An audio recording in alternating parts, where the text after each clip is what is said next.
Lovely. Thank you. Would you like to come over and like join us on our comfy, cosy sofa? Wanna take a seat? We'll shuffle our little bums along.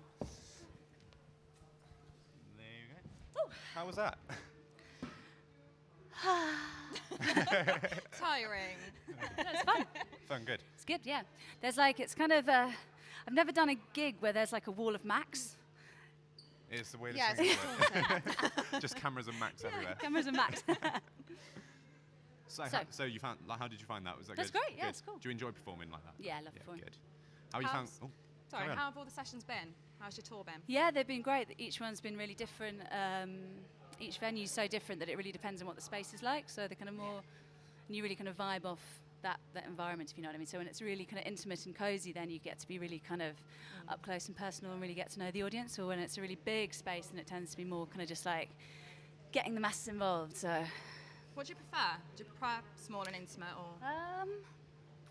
It really depends. Like, I prefer, you know, if you're playing to a small, intimate crowd and everyone's really into it, then it's amazing. You know, but if you're playing to, 15,000 people, then it's also amazing. In a festival, that's a totally different experience, but they're both equally amazing. Yeah. Do you still get nervous? It's not nervous. It's just like adrenaline. Excitement. Yeah, it's excitement. I don't get kind of like, ooh, sometimes.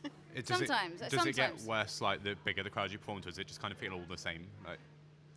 Again, like playing to kind of a really intimate space can be more intimidating than playing to a massive crowd. You can see everyone that's there, can't you? Yeah, you can see their reactions, and it's really different. Like playing in this set, if you're with a band, you can kind of really hide behind the band. Yeah.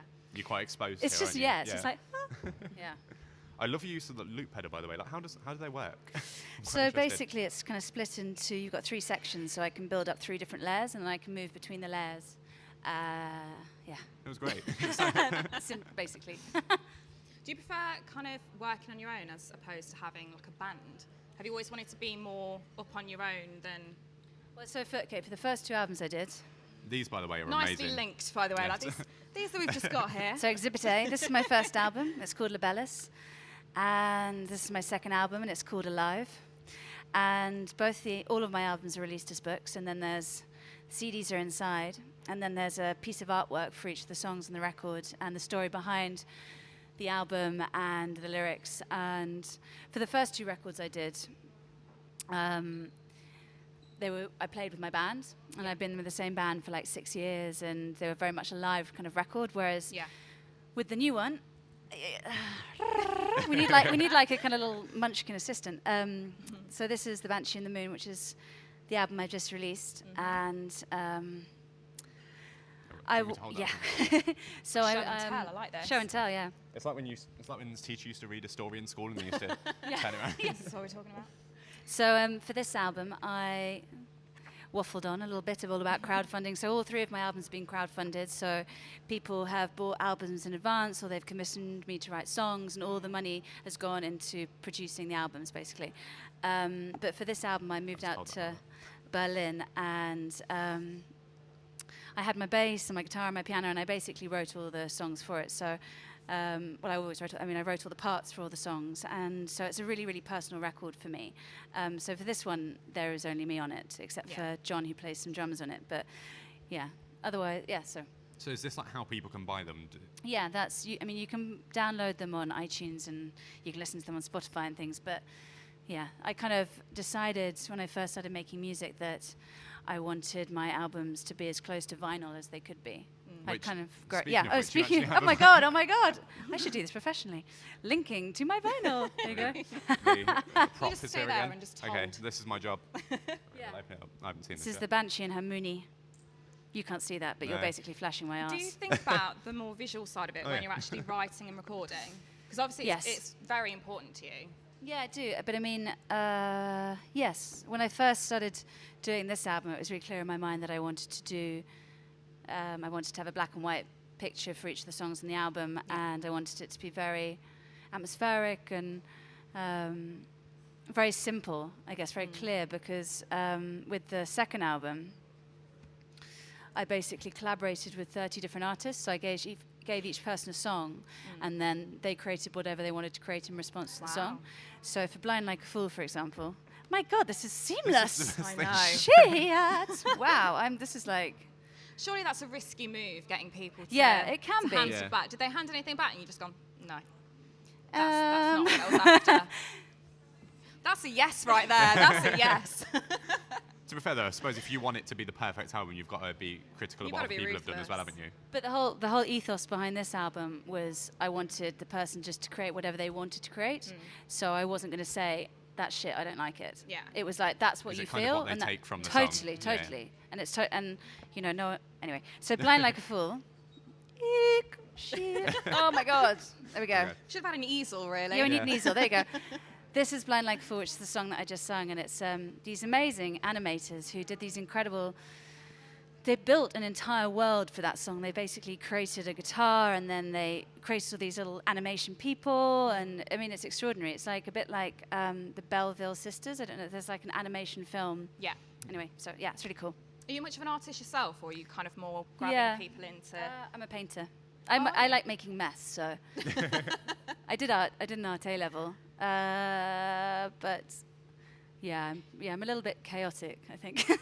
Yeah. It's always good. Creative people are. It's quite amazing to look at this and see like how people interpret your music like through these pictures. Yeah, for sure. Let's talk about your influences. Growing up, your So- mum and dad are probably the coolest mum and dad I've ever heard about. Yeah, I'm really jealous. they're very cool. My mum used to run nightclubs in the 70s, and so the house was just full of vinyl records as a kid growing up. And my dad bought a lion from Harrods. Yeah, thought you knew Pretty that. standard You thing to do, kind of isn't it? looked like you Yeah. knew that. And so, yeah, I definitely grew up in a hippie, eccentric household, Yeah. and they've always been amazingly supportive, yeah. Is their taste in music quite varied? Okay, this is really weird, because I never really listened to that much Kate Bush. Yeah. And it's only really recently that I've started listening to Kate Bush. But for my entire career, people have been like, "Are you a massive Kate Bush fan?" And I was saying to my dad the other day, and I said, "Everyone always says I sound like Kate Bush is a massive influence." And he said, "Well, actually, when your mum was pregnant with you, I was completely obsessed with Kate Bush and listened to her all the time." So I was like, "Wow, okay." So maybe there was like some kind of Yeah. Yeah, that's really subliminal, cool. That you is know, really cool. there is a whole kind of study around that, isn't it? Like babies in the womb. When you kind were of. playing, that's what I was kind of listening to. I was like, Kate Bush. Yeah, definitely. Tell us Also about. quite jazzy as well, like with your scats and... Scat, scat bang. So tell us about Jimi Hendrix. Well, I never met him. I was going to say, you didn't personally No. know him. He basically came over to England, and my mum was running a club called the Black Sheep, and he was just recording Hey Joe, and they somehow met, and she was doing up this nightclub, and they basically had this agreement that if he could rehearse every day for 2 weeks, then he would play the first 2 weeks of the opening of her club for free. So he was like just this unknown dude. So. Yeah. And so they agreed on that, and then the night before the club opened, Hey Joe went to number 1. That's and amazing. that was like, you know, his career just went boom. And Perfect yeah, but for the timing. first kind of week, Yeah. he played at my mum's club, so it's That is pretty amazing. amazing. She said she's got these pictures of her and Jimmy playing the broom, but we've never actually seen them. Are you So- much of a Jimmy fan? I kind of, as a kid growing up, I went through like kind of my like super rock phase of like Zeppelin and The Who, and then the Stones, and then Jimi Hendrix, and then Janis Joplin, and then, you know, Creedence Clearwater, and so that kind of, you know, there was an era in my life when I was like, yes, amazing guitar kind of stuff, but I don't really listen to them that much these days. Fair enough. Right, okay. Okay, yeah. We've been quite serious. Yes, oh God. So we are going to try and have a bit of fun now. We've Okay. got a cup here of Yes. questions. A couple of questions. A couple of questions. Okay. Not a cup of coffee. We've got a couple of questions. We haven't seen these before, so basically we just got to pick one and ask you a question. Okay. We'll let you pick it, and then we'll ask you it I'm going to apologise in advance. Oh dear. Okay. for anything in here. It's risky. I've got the okay. fear. Uh, On the right. tiniest bits of paper ever. You've got 99 problems, but what ain't one? No idea. I've got Nick driving. Okay. Let's say he's not a problem. Nick is not a problem. Yeah, basically, this tour is like being kept together by this man who is basically getting us from venue to venue. Otherwise, I would be like in fucking Manchester by now. I'd be totally lost. My first impression of Nick is terrifying. Yeah, he was quite scary. He came Yeah. and interviewed us about doing the interview. Walks in, camera in the like- face, interview. I was like, whoa. Yeah, don't mess We with the might drummer. not- we Don't weren't mess with the prepared for drummer. Okay, new one. There's one in there that there's one question there that I know about that I really want you to get. Oh, there it is. What's your PIN number? Really? I'm That's joking. genuinely That there, was then. actually the That was question. genuine. That's genuinely a question. Okay. What is your PIN number? Oh What my is your God. PIN number? Wow. Yeah, don't answer that. Don't answer. Okay, what's something you've learned since starting Coffee House? That's a good question. That's a good question. That everyone else in the world drinks coffee except me. Are you not a coffee drinker? No.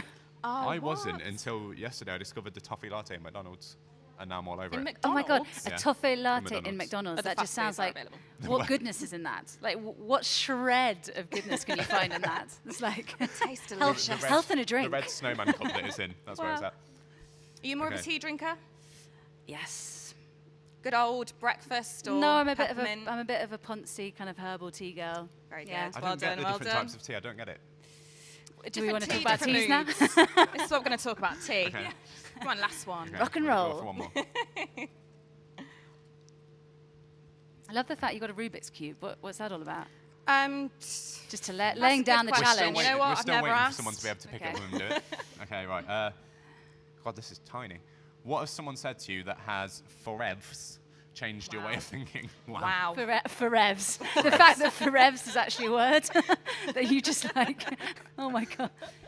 Forevs emotion. Is that Forevs. like Totes. hashtag? Totes Yeah. emotion. Totes emotion. I feel old. Okay, I've forgotten the question now. Yeah. What someone said yeah. to you. No, that's kind of genuinely. changed. Yeah. That's Oh, just totes yeah, emotion, that's totes- it? Yeah, totes Wow. emotion and now Totes forevs. emotion. It's like, my God, I did an English degree. Totes emotion just ruined Totes it. emotion was not in that degree. Wow. Cool. Well, thank Okay. you. Very welcome. Shall I Um, get back We've on got there? one more thing for you to do. Oh, fellas. right, okay. Everyone that comes in, they make a paper aeroplane and throw it. Okay. And then we just have to see, like, basically, we're testing your paper aeroplane making skills. Yeah, that's a face most people Yeah. give. 2 weeks ago, the guy that did it couldn't make a plane. He got like. This is like, there's like some part in like the back of my brain that's like, paper aeroplane, paper aeroplane. How do you make a paper aeroplane? How did I do this? I'm sure, I think, do you know what I'm channeling Concord. Okay. Concord. So while you're doing that, what are you listening to at the minute? What's in the tour van, so to speak? Unfortunately, only 2 CDs because I just got What's in the tour Clio? basically. Yeah. I've been listening to a band called Mostar Diving Club. It's a friend of mine. Okay. I'm really Oh, into this Ben plane's Howard getting at the technical. moment. Oh, I love Ben Howard. Oh, now you've like put me off and I can't remember what I'm This doing. is- Oh, sorry. This is becoming some really technical plane. I don't even know what's going on. What's going on? Like, This wait, is wait, wait. special. I've never seen anyone make a plane like this No, before. I haven't. Wait, no, I went slightly weird. Looks like a This Concorde. might actually fly, though. No one's made one like this yet. Okay, should we fly I it?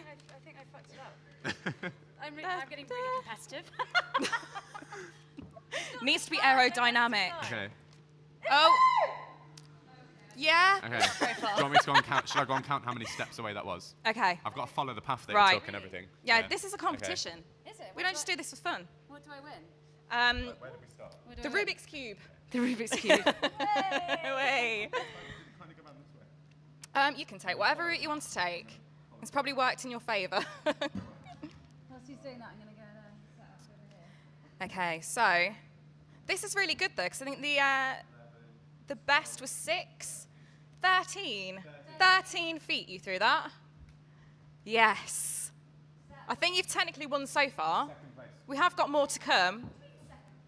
Someone got 29. Are you serious? 29? Someone got 29, yeah. Right, okay. Possibly. Possibly. Well, the Rubik's Cube isn't yours, I'm sorry. You can have, as a consolation, a Yes. a coffee house tea coaster and one of your albums. Lovely. Cool. Okay, so thank you for coming in. And you're going to play one more song. And while you set up, we're going to say bye. Yes.